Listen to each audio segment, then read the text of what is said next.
Þá erum við komin að hlutunum og nú ætlum við þá að skoða hvernig við getum sett liðina í ákveðin hlutverk, liðina sem vorum að enda við að greina rétt áðan.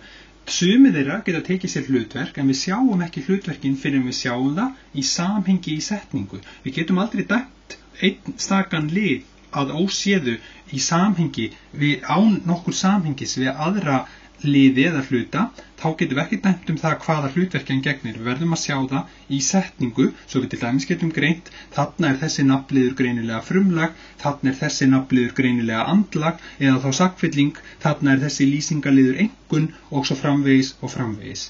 Munum þó að atviksliðir, forsetningarliðir og tengiliðir, þeir taka sér aldrei nein hlutverk. Þeir geta auðvitað við fallið inn í aðra liði, til dæmis þá nafnlið, og þannig náða að vera með í hlutverkinu, getum við sagt, en einir og sér geta þær aldrei tekið sér neitt hlutverk. Þá varðandi alla aðra liði þurfum við að skoða sérstaklega samhengið hverju sinni. Hér sjáum við þá sömu málsgreinarnar eins og við skoðuðum rétt áðan og greindum svona vel bæði eftir orðflokkum, síðan í grunnliðina og síðan samsettu liðina, að þá sjáum við núna, ég búin að bæta inn á hlutverkunum sem við eiga. Og tökum við líka eftir því að sumt fær ekkert hlutverk, eins og ég var að enda við að segja, til dæmis forsetningarliðirnir sem við höfum hérna og atviksliðirnir sem við höfum hérna, þeir eru bara áfram forsetningarliðir og atviksliðir. En skoðum rétt yfir þetta. Hér eru við með nafnliðinn sem við vorum búin að setja hérna saman, margir dagar, hann þá samsetti þessi nafnliður er þá greinilega frumlag hér. Hann er eins og gerandinn í þessari setningu. Og inn í honum höfum við þá lýsingarliðin margir og hann fær þá hlutverkið einkunn þegar við sjáum að hann er að lýsa svona öðru aðalorði í viðkomandi lið. Voru er sagnorðið og eins og við munum þá verður beygða sagnorðið í hverri setningu fær alltaf hlutverkið umsögn, svo það passar þá líka hér. En athugum það er einmitt bara sögnin sjálf sem verður umsögn, alls ekki sagliðurinn í heild, heldur einungis sagnorðið eitt og sér. Og svo fáum við hér lýsingarlið beint á eftir áhrifslausri sögn eins og að vera og það heitir einmitt sagfylling, það er hlutverki sagfylling. Það er sem sagt liður í nefnifalli sem fyllir upp í sögnina, getum við sagt, sem sagt hvernig þessir dagar voru, þeir voru mjög sólríkir og þá er þessi lýsingarliður, þessi heildarlýsingarliður með atvikslinum inn í sér sagfylling.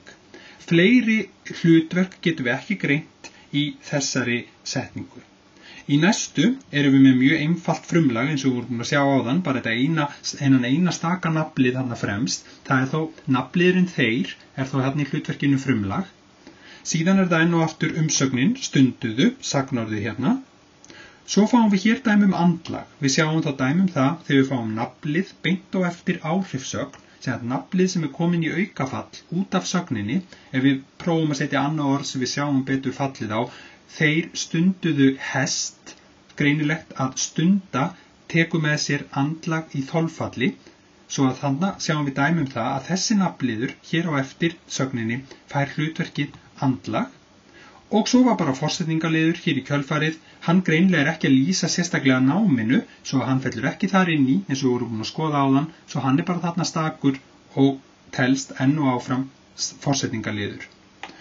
Í síðustu málsgreininni þá höfum við hérna þetta samsetta frumlag hér, nafnliðurinn hér, bróðir Jóns, hann verður saman í hlutverkinu frumlag, svo það passar hérna neðst, en inn í honum erum við með þetta nafnorð í eignafalli, Jóns, það er að lýsa nánar bróðurnum, þessi nafnliður fær þá hlutverkið eignafallseinkunn, nafnliður í eignafalli sem virkar eins og einkunn.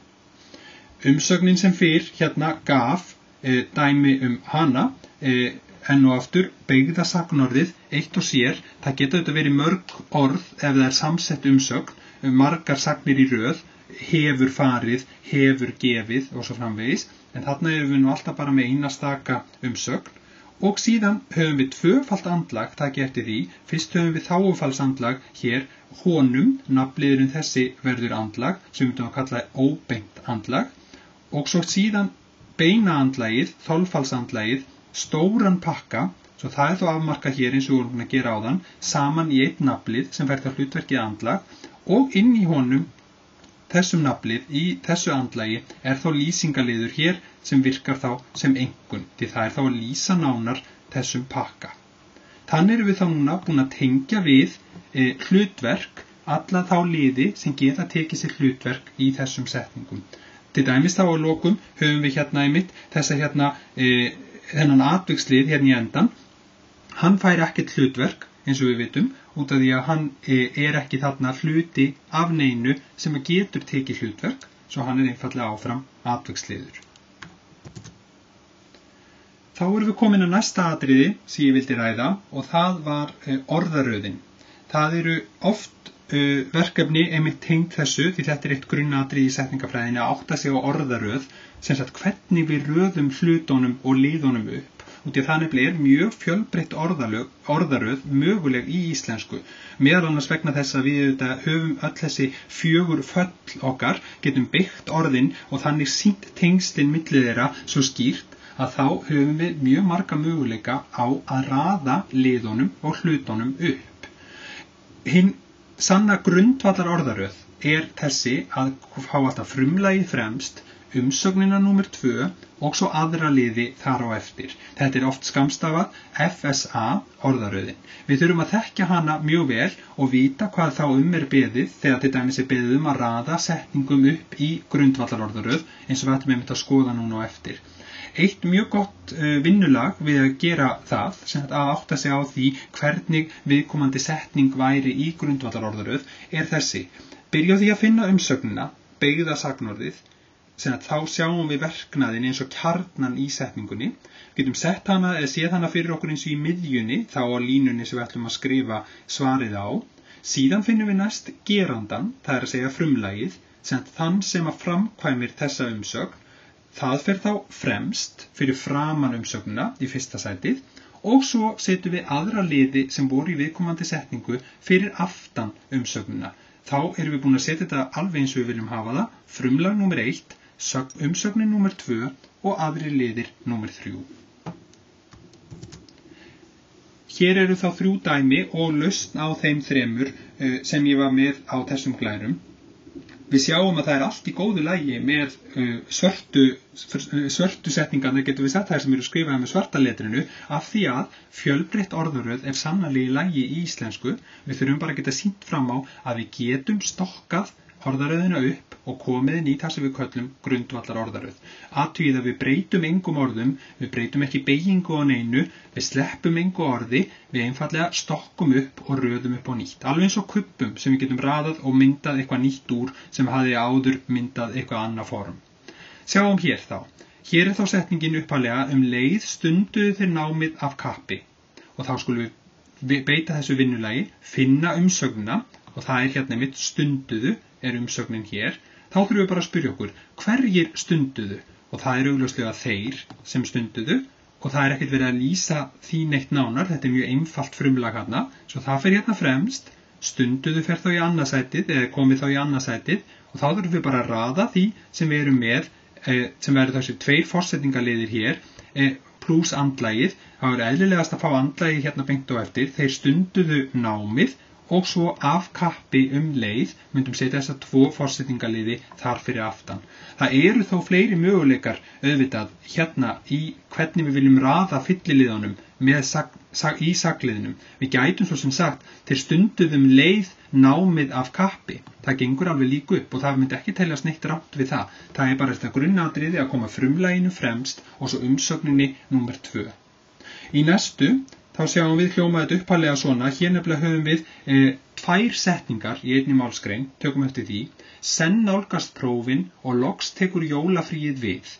Hér höfum við tengiliðin og, svo það þá staðurinn sem að klífur á milli, svo við viljum hafa hann þá áfram á sínum stað getum við ímyndað okkur, en þurfum þá bara að stokka upp sikkorum megin við þennan tengilið. Það umsögnin nálgast og síðan umsögnin tekur, og við þurfum bara einfallega að rétta þess að stokka upp og víxla hlutum þarna, koma frumlaginu í fyrsta sætið og það greinilega prófin sem nálgast og þá fer atviksliðurinn bara hérna fyrir aftan sem fylliliður með sögninni. Svo kemur þá tengiliðurinn og hvað tekur loks við? Jú, það jólafríið, svo það fer þá hér fyrir framan og svo setjum við líka atviksliðina hérna fyrir aftan. Svo þannig erum við búin að stokka þetta upp, við erum búin að koma öll á sína staði, frumlag fremst, umsögn númer 2 og svo fylliliðir með umsögninni í kjölfarið. Að síðustu höfum við hérna dæmi samsetta umsögn, mátti finna, svo hún þá helst auðvitað þannig og við kljúfum hann alls ekki í sundur og engan lið auðvitað heldur annan. Sjáum þau hér, hvað mátti finna? Jú, alls kyns gjafir. Þá þurfum við að passa okkur á því að flytja allt saman, gjafir þá aðalorðið og alls kyns virka þá þarna eins og einkunn með því. Það verður allt saman að komast fremst, því það saman þá frumlagið. Alls kyns gjafir mátti finna í bænum og þá fáum við hér forsetningaliðinn að lokum í bænum, hann verður þá fylliliðurinn í sagliðnum. Sem sagt, koma umsögnin í miðjuna í sæti númer 2, frumlaginu fremst og svo fylliliðunum með sögninni fyrir aftan.